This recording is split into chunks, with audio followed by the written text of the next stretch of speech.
আসসালামু আলাইকুম রহমতুল্লাহ। সবাই কেমন আছেন? মহরম মাস আসলেই মুসলমানদের সপ্তম খলিফা ইয়াজিদ রহিমাহুল্লাহর বিরুদ্ধে শুরু হয়ে যায় প্রচুর পরিমাণে প্রোপাগান্ডা, মিথ্যা কথা এবং তাকে গালিগালাজের সিলসিলা শুরু হয়ে যায়। তো তার বিরুদ্ধে যতগুলো অভিযোগ আছে তার মধ্যে একটি অভিযোগ হচ্ছে যে তিনি মদিনায় হামলা করেছিলেন, মক্কা অবরোধ করেছিলেন, তারপরে কারবালায় হোসেন রাদিয়াল্লাহু তিনি হত্যা করেছিলেন। এই সবগুলোর ডিটেলস জবাব তো আমরা লিখিতভাবে কাজ করতেছি, সময়ের অভাবে খুব দেরি হচ্ছে আসলে। হয়তো কাজটা দেরিতে হবে, এটাইতে কল্যাণ আছে আল্লাহর পক্ষ থেকে, এটা হতে পারে। তো আজকে আমি যেটা আলোচনা করব সেটা হচ্ছে যে ইয়াজিদ মদিনায় গণহারে লুটতরাজ চালিয়েছে। সেখানে মসজিদ নববীতে সালাত বন্ধ ছিল।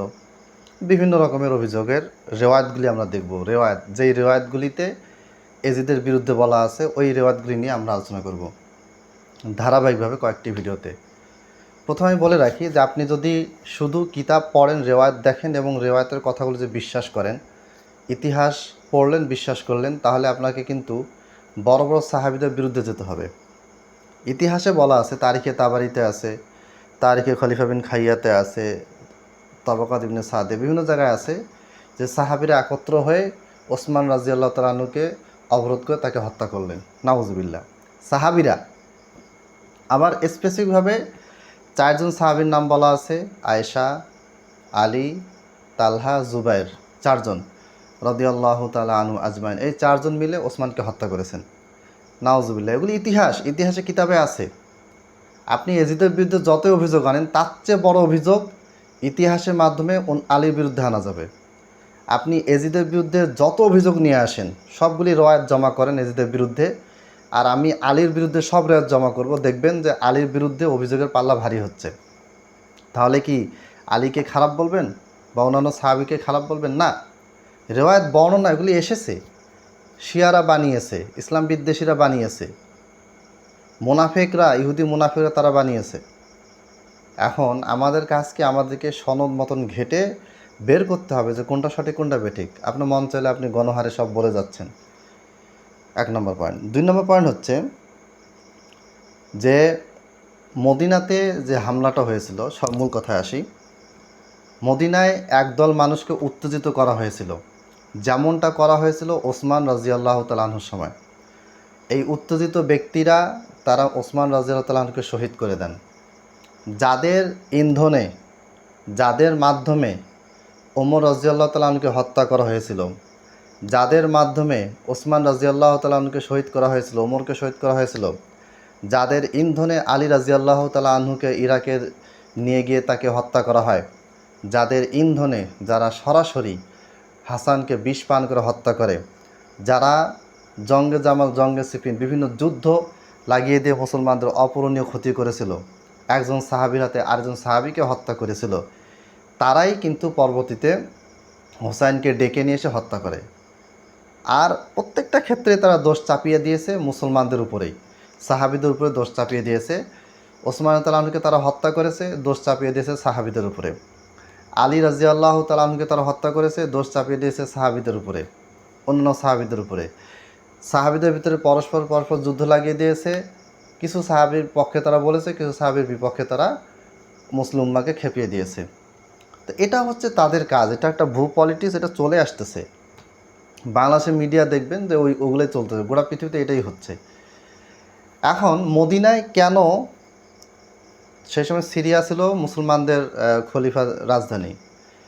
তো যখন ইয়াজিদের কাছে তথ্য গেল যে মদিনায় একদল মানুষ খুব উচ্ছৃঙ্খল হয়ে গিয়েছে, তারা ইয়াজিদের বায়াত ভেঙে দিয়েছে, বিদ্রোহ করতেছে, প্লাস ইয়াজিদের গভর্নর, মুসলিম শাসক একজন ব্যক্তিকে মদিনার গভর্নর হিসেবে রেখেছে, মুসলিম বিন উকবা, এই ব্যক্তিকে তারা মদিনা থেকে বের করে দেয়। তখন পর্যন্ত ইয়াজিদ কিন্তু কোনো বড় ধরনের পদক্ষেপ নেয়নি। নিষেধ করেছে, ওয়ার্নিং দিয়েছে, কিন্তু তারা কোনো পদক্ষেপ তখনও নেয়নি, সামরিক কোনো পদক্ষেপ নেয়নি। কিন্তু এই মদিনায় কিছু উচ্ছৃঙ্খল মানুষ, অনেকে বলছে মদিনায় হামলা করেছে, মদিনার সম্মান নষ্ট করেছে। না, ভুল কথা। মদিনায় কিছু বিদ্রোহী মানুষকে, তাদের বিরুদ্ধে অভিযান চালানো হয়েছে।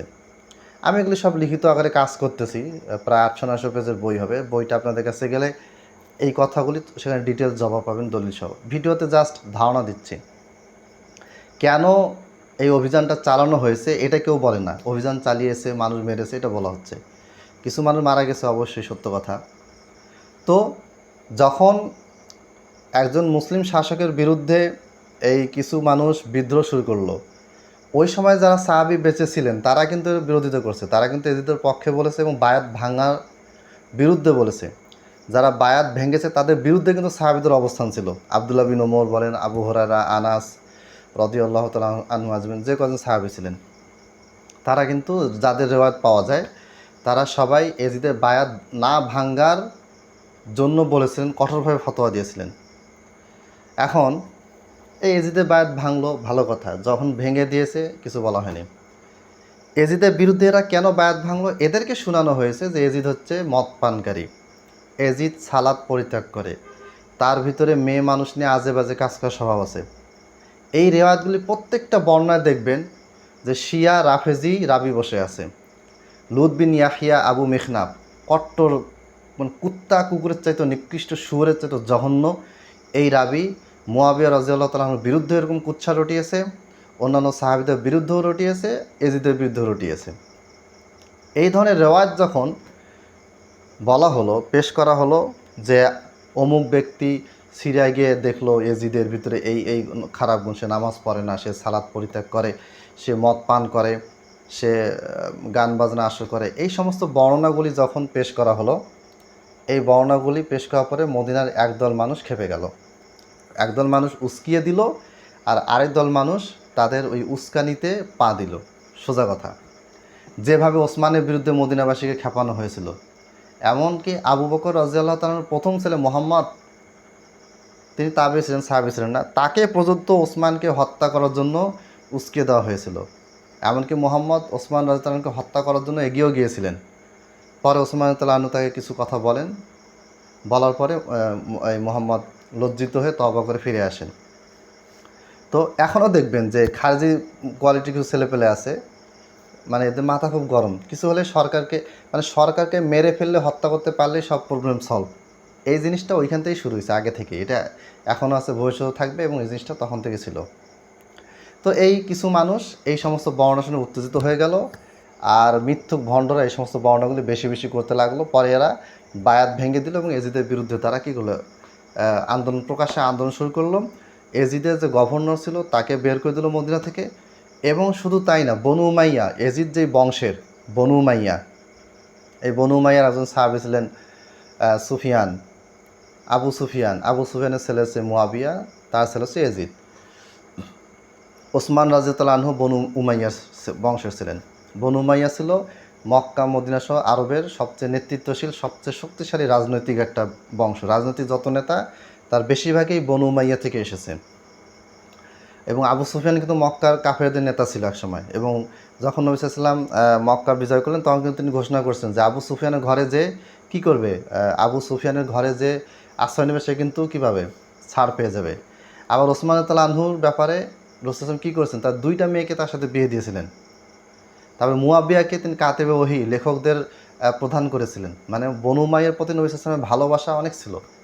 অথচ এই বনু উমাইয়ার বিরুদ্ধে মদিনাবাসী কী করলো, বনু উমাইয়ার প্রত্যেকটা সদস্যকে, যতজন মানুষ ছিল তাদেরকে তারা গণহারে মারধর করলো, তাদের সম্পদ সব কিছু লুটতরাজ করে তাদেরকে মদিনা থেকে বের করে দিল।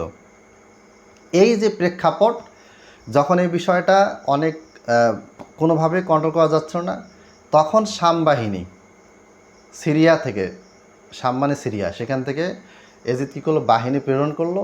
তারা এই বিদ্রোহীদেরকে ধরলো, ধরার পরে তাদেরকে শাস্তি দিল। তাদের কাউকে কাউকে হত্যাও করা হয়েছে, সাধারণ কোনো মানুষকে হত্যা করা হয় নাই। চ্যালেঞ্জ থাকলে একটা সহিহ রায়াত দেখান আমাকে, দেখেন, আমি ভিডিও সংশোধন করে আবার ভিডিও দিব।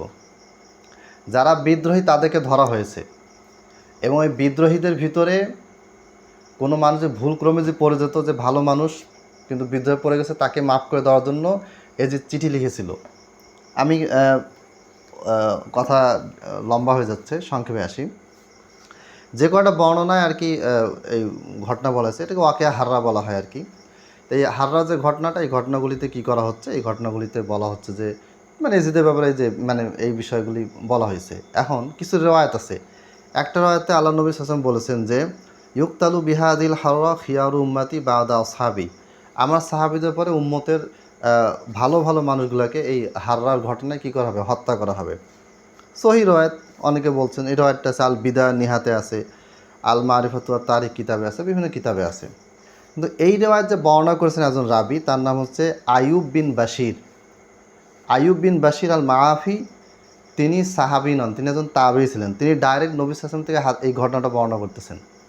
তাবেঈ সাহাবীকে টপকে ডাইরেক্ট নবী থেকে ঘটনা বর্ণনা করতেছেন। এটাকে বলা হয় মুনকাতি রওয়ায়াত, মুরসাল রওয়ায়াত, বিচ্ছিন্ন রওয়ায়াতের একটা প্রকার হচ্ছে মুরসাল। এবং আল বিদা নিহাতে ইবনে কাসির রাহিমাহুল্লাহ তিনি নিজেই বলেছেন যে হাজা মুরসালুন, এই বর্ণনাটা কি মুরসাল। একটা বর্ণনা গেল। 2 নম্বর বর্ণনা বলা হয়ে থাকে যে এই ঘটনাটা কোথায় আছে, 2 নম্বর ঘটনাটা আবুল আরব বর্ণনা করেছেন। তার একটি কিতাব আছে, কিতাবের নাম হচ্ছে আল মিহান। এটা ঐতিহাসিক একটা ভালো একটা কিতাব।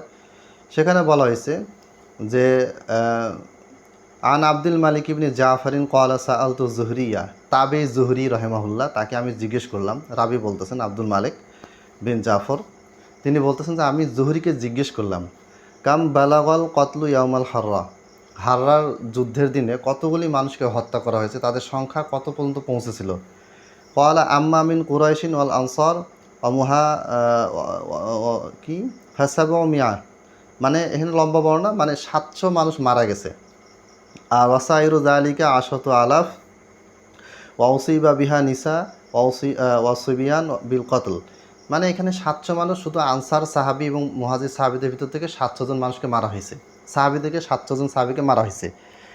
আর সব মিলায় 10,000 মানুষকে হত্যা করা হয়েছে। তার মধ্যে মহিলাদেরকে মারা হয়েছে, ধর্ষণ করা হয়েছে, এবং শিশুদেরকে মারা হয়েছে, ধর্ষণ করা হয়েছে, মারা হয়েছে। এই রওয়ায়াতটা কে বর্ণনা করেছে? এই রওয়ায়াতটা বর্ণনা করা হয়েছে আল মিহান নামক একটা গ্রন্থে। এখন এই বর্ণনাটা যারা বর্ণনা করেছেন তাদের ভিতরে একজন ব্যক্তি আছে ওয়াকিদি। ওয়াকিদি একজন প্রসিদ্ধ কাজ্জাব, মিথ্যুক বর্ণনাকারী। ওয়াকিদি ইতিহাসে বই লিখেছে, ইতিহাসে বর্ণনা দিয়েছে অনেক কিছু, কিন্তু সে রাবি হিসেবে একজন মিথ্যুক কাজ্জাব হিসেবেই মুহাদ্দিসরা তাকে বিভিন্ন কিতাবে উল্লেখ করেছে। ভিডিও সংক্ষেপ করার জন্য আমি সেদিকে যাচ্ছি না। আপনি আমাকে একটা রওয়ায়াত দেখান যেখানে মহিলাদেরকে ধর্ষণ করা হয়েছে, শিশুদেরকে হত্যা করা হয়েছে, একটা সহি রওয়ায়াত দেখান আমাকে। কিতাবে রেফারেন্স দিলে হবে না ভাই। কিতাবে তো ওই কথাও বলা আছে যে আলী হত্যা করছে ওসমানকে, এটা কি মানবেন আপনি? কিতাবে রেওয়ায়াত থাকলে তো হবে না, রেওয়ায়াতটা সনদ দেওয়া আছে, সনদ মতন চেক করে তাহকিক করে আপনাকে দিতে হবে। আপনি মন চাইলে তুলে দিলেন, খ্রিস্টান মিশনারিরা যেটা করে, ওরিয়েন্টালিস্টরা যা করে, শিয়া রাফেজরা যা করে, আপনি ওই কাজ করলে তো আপনিও তো ওদের পথ অনুসরণ করতেছেন। আপনার কি উচিত ছিল? আগে দেখা উচিত ছিল না? আপনি যে একজন মানুষকে খারাপ বলতেছেন, সেই ব্যক্তিটাকে খারাপ বলার আগে আপনার কি দেখা উচিত ছিল না যে তার ভিতরে আসলে খারাপটা আছে কিনা, থাকলে কতটুকু ছিল, আসল ঘটনাটি কী ছিল? 2টা বর্ণনা বললাম। 3 নম্বর বর্ণনা, এখানেও ওই জুহরিকে জিজ্ঞেস করা হলো যে শাইখুম মিন আহলিল মাদিনা, মদিনার একজন শাইখ, একজন ওস্তাদ থেকে বর্ণনা করা হয়েছে। এটা ইবনে কাসির উল্লেখ করেছেন যে কাম কানাল কতলা ইয়াউমাল হাররা, এই যে হাররার যে ঘটনাটা হলো, এই হাররারের ঘটনা, এই যে আক্রমণটা হলো, এখানে কতগুলি মানুষ মারা গেছেন। কলা সাবউ মিয়াতিন মিন উজুহিন নাস মিনাল মুহাজিরিন ওয়াল আনসার অমিমান লা আরিফু মিন হুরিন ওয়া আবদিন অগাইরিহিম, এখানে আশরাতু আলাফ, মানে এখানেও বলা হয়েছে যে জুহরির কথাই বলা হচ্ছে যে 10,000 মানুষকে হত্যা করা হয়েছে। তন্মধ্যে 700 হচ্ছে আনসার সাহাবি ও মুহাজির সাহাবি, এর বাইরে আরও অনেক মানুষকে, নারী পুরুষ শিশুকে হত্যা করা হয়েছে। ইমাম ইবনে কাসির এটা বর্ণনা করেছে কোথায়? ইমাম ইবনে কাসির বর্ণনা করেছেন আল বিদা নিহা কিতাবে। আচ্ছা, এই রেওয়ায়তের যে সনদ, এই সনদে একজন ব্যক্তি আছে, সেই ব্যক্তিটা হচ্ছে মদিনার একজন শায়েখ, মদিনার একজন মানুষ। এই মানুষটাকে কেউ জানে না। ইমাম ইবনে কাসিরও তার নাম উল্লেখ করেন নাই, ইবনে জারির আত-তাবারি তিনিও উল্লেখ করেন নাই, কোনো ইমামই তার নাম উল্লেখ করেন নাই। অথচ তিনি বলতেছেন যে আমি জুহরিকে জিজ্ঞেস করেছি, জুহরি এই উত্তরটা দিয়েছেন। জুহরি যে উত্তর দিয়েছেন, কাকে দিয়েছেন? সেই ব্যক্তিটাকে আমরা চিনি না। কে প্রশ্ন করেছেন? সেই ব্যক্তিটাকে আমরা চিনি না। তাহলে এটাও একটা মিথ্যা বর্ণনা, ভিত্তিহীন বর্ণনা। এজন্য ইমাম ইবনে শাইখুল ইসলাম ইবনে তাইমিয়া রাহিমাহুল্লাহ বলেছেন ওয়ালা বালাগা আদাদুল কতলা আশরাতা আলাফ, এই যে 10,000 মানুষ নিহত হয়েছে, এটা আসলে সঠিক নয়। এত পর্যন্ত মানুষ মারা যায়নি। মিনহাজুস সুন্নাতিন নাবাওয়িয়া কিতাবে তিনি এটা বলেছেন। তাহলে এই যে রেওয়ায়তগুলি, আমি এখানে জাস্ট আপনাদেরকে উদাহরণ দিলাম যে মদিনায় নারীদেরকে ধর্ষণ করা হয়েছে, শিশুদেরকে হত্যা করা হয়েছে। জুহরি থেকে বর্ণিত দুইটা বর্ণনাতে একজন কি আছে, ওয়াকিদি নামক কাজ্জাব রাবি আছে, আর আরেকটাতে একজন মাজহুল অপরিচিত ব্যক্তি আছে, যে ব্যক্তিটা কে আমরা কেউ জানি না। আবার নবী সাল্লাল্লাহু আলাইহি ওয়াসাল্লামের যে ভবিষ্যৎবাণী করা হয়েছে যে হাদিসে, সেই হাদিসটা বর্ণনা করা হচ্ছে একজন তাবি বর্ণনা করেছেন। এই তাবেই সাহাবিকে পান নাই। ইবনে কাসির এটা বর্ণনা করে বলেছেন যে হাজা মুরসাল, এটা গ্রহণযোগ্য নয়। আমি 3টা রয়াত বললাম, আরও বর্ণনা আছে, আমি এগুলো আলোচনা করব। সহজ কথা হচ্ছে যে ইয়াজিদ রাহিমাহুল্লাহ তিনি কি করেছেন, তিনি তাদেরকে সাইজ করেছেন যারা বিদ্রোহ করেছে, যারা মদিনার পরিবেশ নষ্ট করেছে, যারা মুসলিম গভর্নরকে বের করে দিয়েছিল, যারা বনু উমাইয়ার নারী পুরুষদের প্রতি নির্যাতন করেছিল। বনু উমাইয়ার প্রতি কেন রাগ? কারণ বনু উমাইয়াটা রাজনৈতিক একটা বংশ। মক্কা মদিনার সব কিছুতে এবাদত হজ এগুলি দেখার দায়িত্ব ছিল বনু হাশেম গোত্রের। আর রাজনৈতিক সব কিছু দেখভাল করা, অর্থনৈতিক বিষয়গুলি দেখভাল করা, এই সব কিছু দেখার দায়িত্ব ছিল কাদের? বনু উমাইয়াদের। আর এদের উপরে একটা বেশি ইহুদি আবদুল্লাহ বিন সাহাবা এবং তাদের একটা বেশি, কারণ বনু উমাইয়ার এই সুযোগ্য সশস্ত্র সাহাবিদের কারণেই, ব্যক্তিদের কারণেই মদিনা মক্কা থেকে আশেপাশে যত ইহুদি বা যারা ইসলাম বিদ্বেষী তাদেরকে আস্তে বিতাড়িত হতে হয়েছে। এবং এরাই পরবর্তীতে কোরআন হাদিসের শিক্ষা, এরপরে যুদ্ধ বিগ্রহের মাধ্যমে যে দাওয়াতটা পৌঁছেছে বিভিন্ন জায়গায়, তাতে বনু উমাইয়ার অবদানটা সবচেয়ে বেশি। এই কারণে তাদের প্রতি রাগ ছিল বেশি। ধরেন বাংলাদেশে আপনি ইসলামী দল হন বা জেনারেল দল হন না কেন, আপনি যদি রাজনৈতিকভাবে শক্তিশালী হন, তাহলে আপনার প্রতিপক্ষ আপনাকে সবসময় কী করবে? দমন করার চেষ্টা করবে। এটা এখানে ঘটেছে। আর এই যে হোসেন তালার কথা আসলে বলে যে হোসেন তালা আনহুকে এজিদ হত্যা করেছে। যদি বলা যে এজিদ হত্যা করেছে, এটা সাহাবীরা বলেননি, তখন তারা পাল্টা প্রশ্ন করে যে এজিদ যে হত্যা করে নাই ভালো কথা, কিন্তু খুনিদেরকে এজিদ কি শাস্তি দিয়েছে? খুনিদেরকে এজিদ শাস্তি দিয়েছিল কিনা এই প্রশ্ন আপনি আমি কেন করব? সেই সময় সাহাবীরাকে করেছিলেন যে এজিদ খুন করে নাই, কিন্তু খুনিদেরকেও ধরে নাই। কোনো সাহাবী এটা বলে নাই, কোনো তাবি এটা বলে নাই। বরং ওসমান তালানকে শহীদ করার পরে সমস্ত মুসলিম উম্মাহ আন্দোলন করেছিল, সাহাবীরা রাজপথে নেমেছিল। তারা আলীর কাছে জোর দাবি জানিয়েছিল যে আপনাকে কী করতে হবে? ওসমানের খুনিদেরকে বের করে শাস্তি দিতে হবে।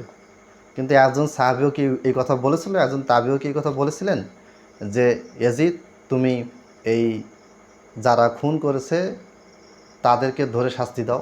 দেখান তো আমাকে এরকম একটা প্রশ্ন সহিহ রয়াতে। দেখাতে পারবেন না। তাহলে মূল বিষয়টা হচ্ছে যে ইয়াজিদ চেষ্টা করেছে, কিছু খুনিকে ধরেও শাস্তিও দিয়েছে, কিন্তু সবাইকে দিতে পারে নাই।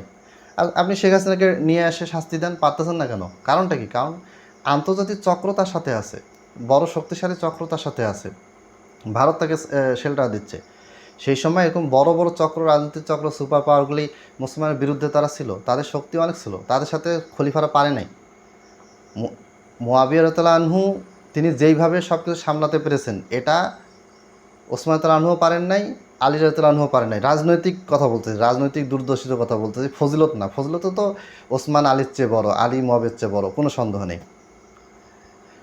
ওসমান রাদিয়াল্লাহু আনহুকে হত্যা করা হয়েছে, সাহাবীরা তাবেঈরা যুদ্ধ পর্যন্ত করেছেন পরস্পরে, কিন্তু আসল খুনিদেরকে ধরা সম্ভব হয়নি। উল্টা আরও আসল খুনিরা বড় বড় পদে আলীর খেলাফতে তারা মসনদে আসীন ছিলেন। মালেক আশতার সেনাবাহিনীর প্রধানদের একজন ছিল, সে সরাসরি খুন করেছে, এই খুনে জড়িত ছিল। সে কোথায় কার আন্ডার চাকরি করছে? আলী রাদিয়াল্লাহু আনহুর আন্ডার চাকরি করছে, কিন্তু আলী রাদিয়াল্লাহু আনহু তাকে ধরতেও পারেন নাই, শাস্তি দিতে পারেন নাই, পদ থেকে অপসারণও করতে পারেননি। কারণ এই চক্রটা বিশাল শক্তিশালী একটা চক্র ছিল, তাদের সাথে সাহাবীরা পারেন নাই। তাদের ক্ষমতার কাছে মুসলিমরা কী হয়ে গেছিলো? আস্তে আস্তে পর্যুদস্ত হতে হতে খুব খারাপ অবস্থা ছিল। কিন্তু বাপ বেটা মুআবিয়া রাদিয়াল্লাহু আনহু এবং ইয়াজিদ, তাদেরকে এরা কিচ্ছু করতে পারেনি। এই কারণে তাদের বিরুদ্ধে রাগটা বেশি। আবু বকরের সময় এরা কিছু করতে পারেনি, ওমরের সময় পারে না, ওমরকে তারা শহীদ করে দেয়। ওসমান রাদিয়াল্লাহু আনহুর সময়ও পারে নাই, শেষে ওসমান রাদিয়াল্লাহু আনহুর বিরুদ্ধে তারা অভিযোগ নিয়ে আসে, ওসমান কোরআন পুড়িয়ে দিয়েছে, এই করেছে সেই করেছে, আত্মীয়দেরকে ঢুকাইছে, আর যোগ্যদেরকে বাদ দিয়েছে, নানান অভিযোগ নিয়ে তার বিরুদ্ধে কী করে মুসলমানদেরকে উত্তেজিত করা হয়। ওসমান তাআলা বুঝেছিলেন, কিন্তু তিনি নিজেকে সেভ করা কোনো প্রয়োজন মনে করেন। অন্যান্য সাহাবীদেরকেও বলেছেন যে তোমরা কেউ এই আমাকে বাঁচাতে আসবে না, রক্তারক্তি কোনো কিছু হোক, এটা আমি চাই না। আলী রাদিয়াল্লাহু আনহুও চেষ্টা করেছিলেন, কিন্তু আলী রাদিয়াল্লাহু আনহুর সময় তারা জঙ্গে জামাল, জঙ্গে সিফিন বিভিন্ন যুদ্ধ লাগিয়ে দিয়ে আলী রাদিয়াল্লাহু আনহু পুরো সময়টাকে তারা অত্যন্ত কঠিন অবস্থায় তৈরি করে দেয়। তারপরে হাসান ক্ষমতায় আসলেন, তিনি দেখলেন যে এই অবস্থা থেকে মুসলিম উম্মাহকে বেঁচে বাঁচাতে পারে একজন ব্যক্তি, তিনি মুয়াবিয়া। পরে মুয়াবিয়ার হাতে তিনি দায়িত্ব ছেড়ে দিলেন। মুয়াবিয়া এসে সবাইকে, যাকে সাইজ করা দরকার তাকে সাইজ করে মুসলিম উম্মার ভিতরে একটা কি ঐক্য নিয়ে আসেন। সাহাবীদের ভিতরে দ্বন্দ্বকে তিনি কী করেন, এগুলিকে দূরীভূত করে দেন। এরপরে তার ছেলে ইয়াজিদ আসে। ইয়াজিদের সময় তারা আবার নতুন পরিকল্পনা করে কী করলো, আস্তে আস্তে মুসলমানকে আবার বিভক্ত করে দিল। এখন পর্যন্ত মুসলমান বিভক্ত আছে এবং বিভক্ত হয়ে থাকবে, শুধু এই আন্তর্জাতিক কিছু নিকৃষ্ট ইসলামের দুশ্মনের কারণে। এরা এখনও আছে। আপনি একটু চোখ কান খোলা রাখলে জানতে পারবেন, ভূ পার্টিস পড়লে জানতে পারবেন। তারপর আমরা এগুলো ভবিষ্যতে আরও আলোচনা করবো ইনশাল্লাহ। আজকে 3টা রেওয়ায়াত আলোচনা করলাম। এর বাইরে কোনো সহিহ রেওয়ায়াত যদি আপনাদের জানা থাকে আমাকে দেন। শুধু রেওয়ায়াত, বিভিন্ন কিতাবের অনুবাদ রেওয়ায়াত দিলে হবে না, আমাকে সনদ দিবেন, মতন দিবেন, ওই সনদের তাহকিকটাও আমাকে দিবেন, কোন রাবি কেমন এটা উল্লেখ করে দিবেন। তাহলে আমি বুঝবো যে আপনি তাহকিক করে গ্রহণ করছেন। আসসালামু আলাইকুম ওয়া রাহমাতুল্লাহ।